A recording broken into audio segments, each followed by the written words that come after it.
Okay, this is a video. As you can see, I'm making it from my car. Seems you can make videos anywhere these days.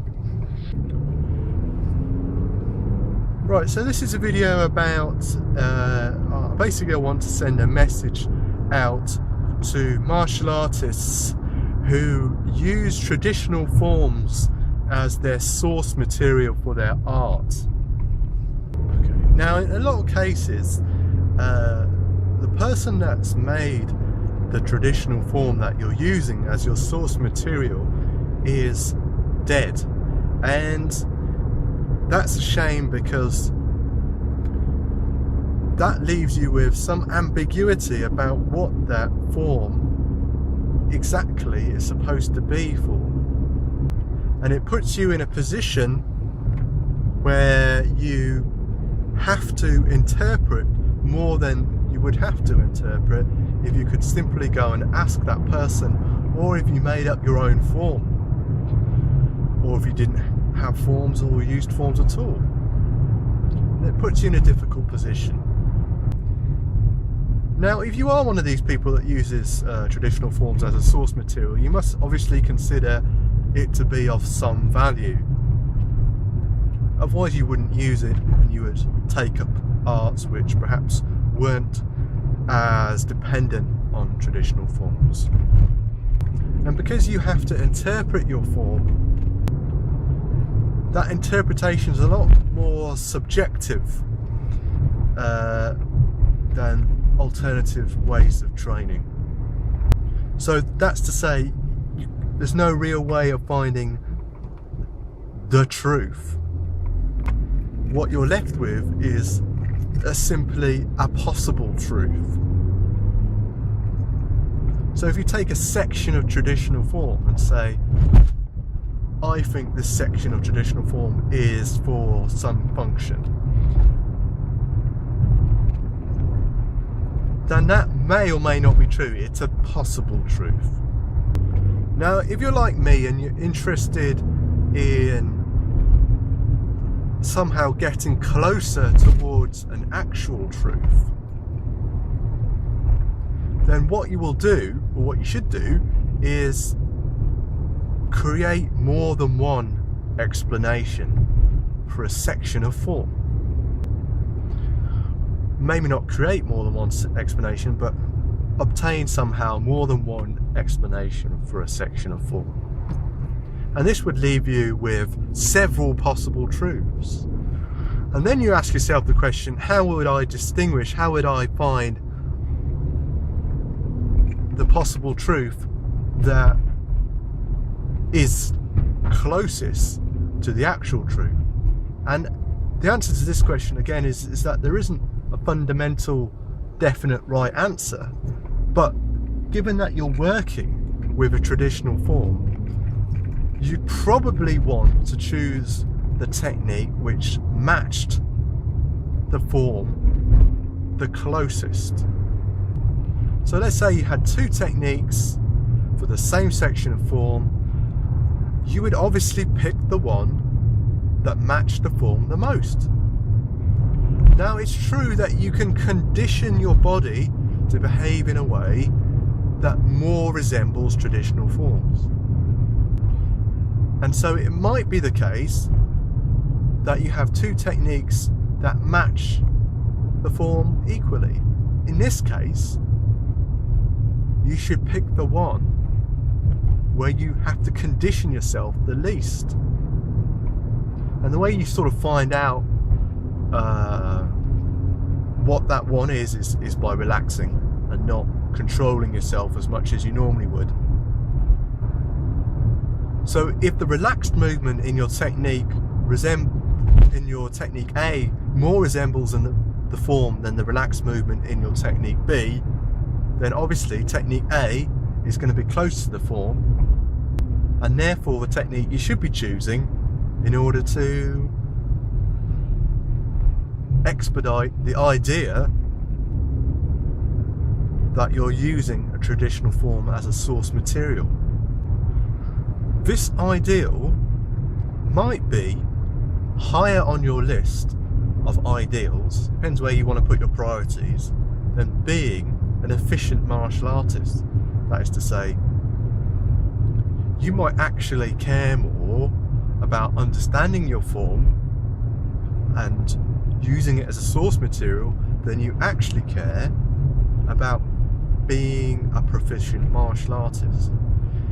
The assumption, of course, that you would probably make is that if you understood the source material properly, then you would be a proficient martial artist. But that's only an assumption, and it may not be true. But certainly in terms of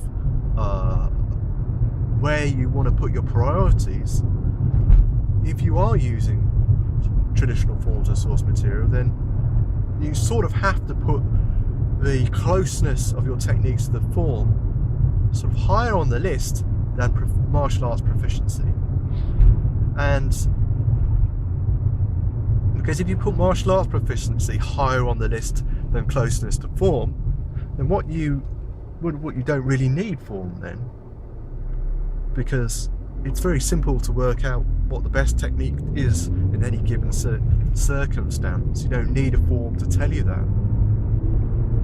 If you train in traditional forms, then it's more a case of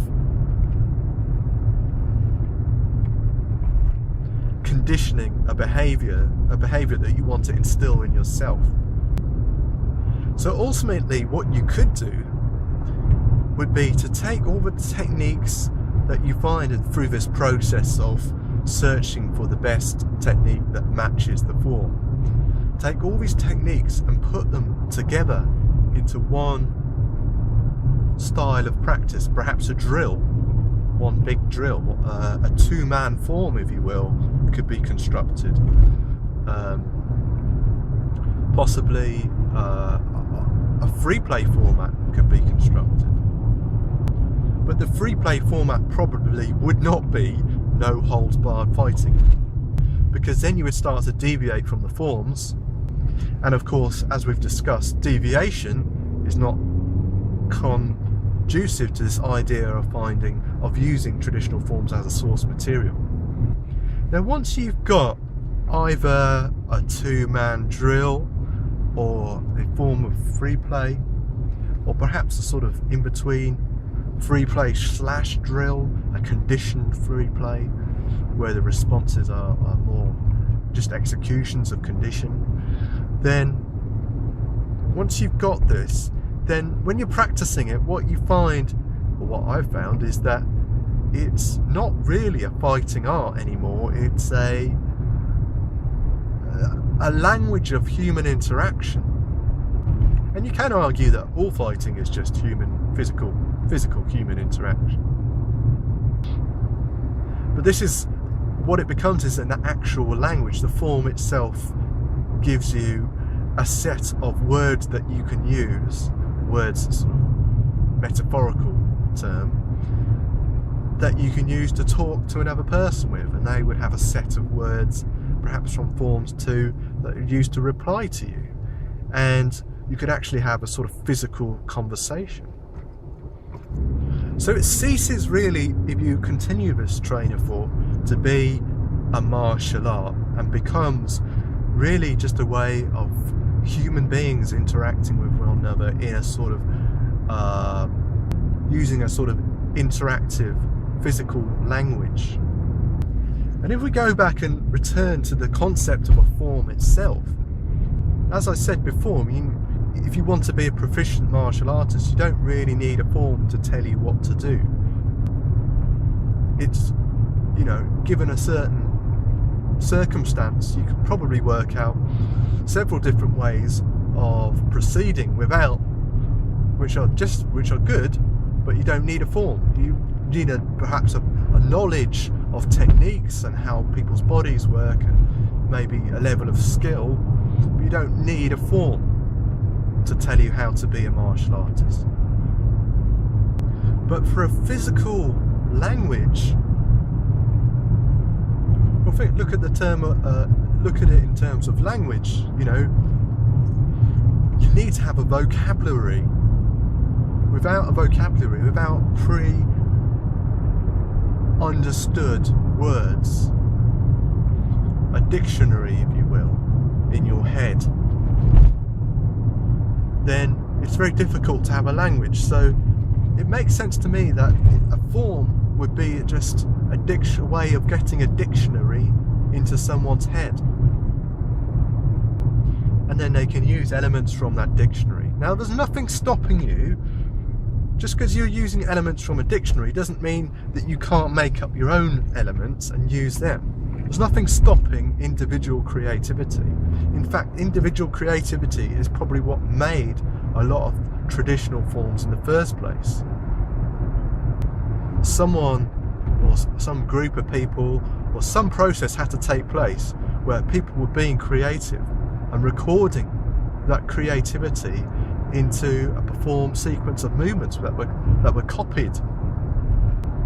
There's nothing stopping you from creating your own form as well.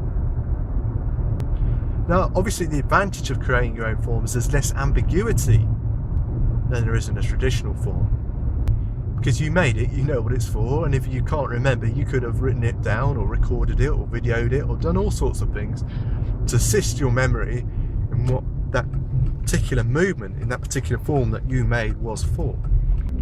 There's also nothing stopping you from using traditional forms from other arts if you think you can fit them in.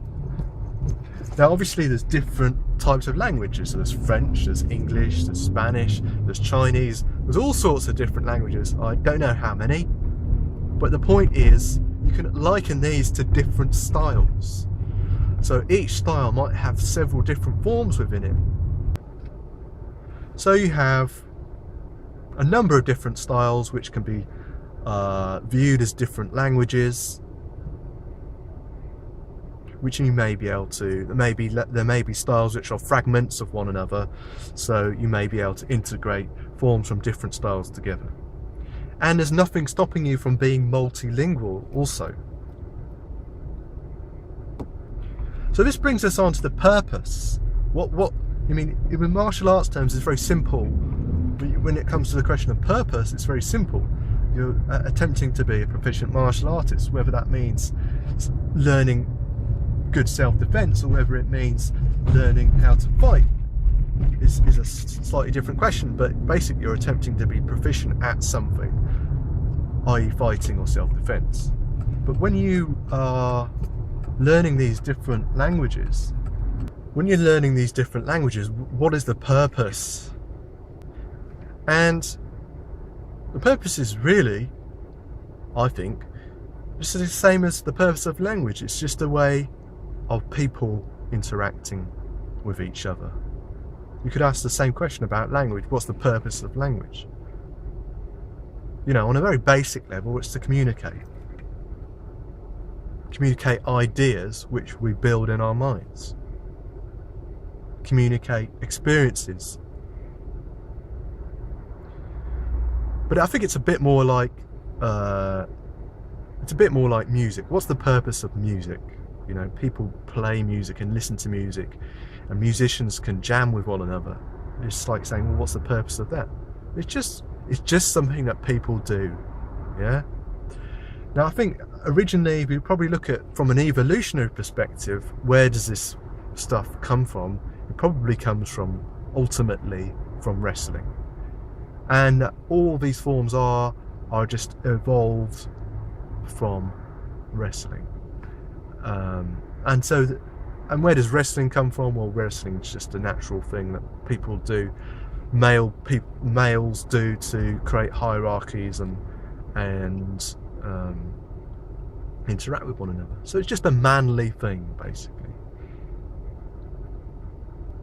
Now, having done this for years, for me, when someone says what's the purpose of this, it seems just to be about relationships, and it's just a good way of developing a relationship and building strong friendship and bonds with another person.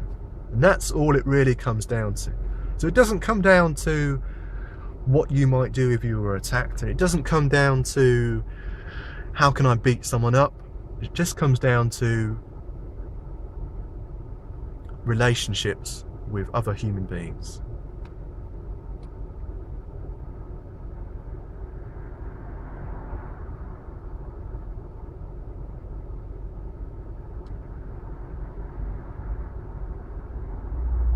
And that's all I've got to say.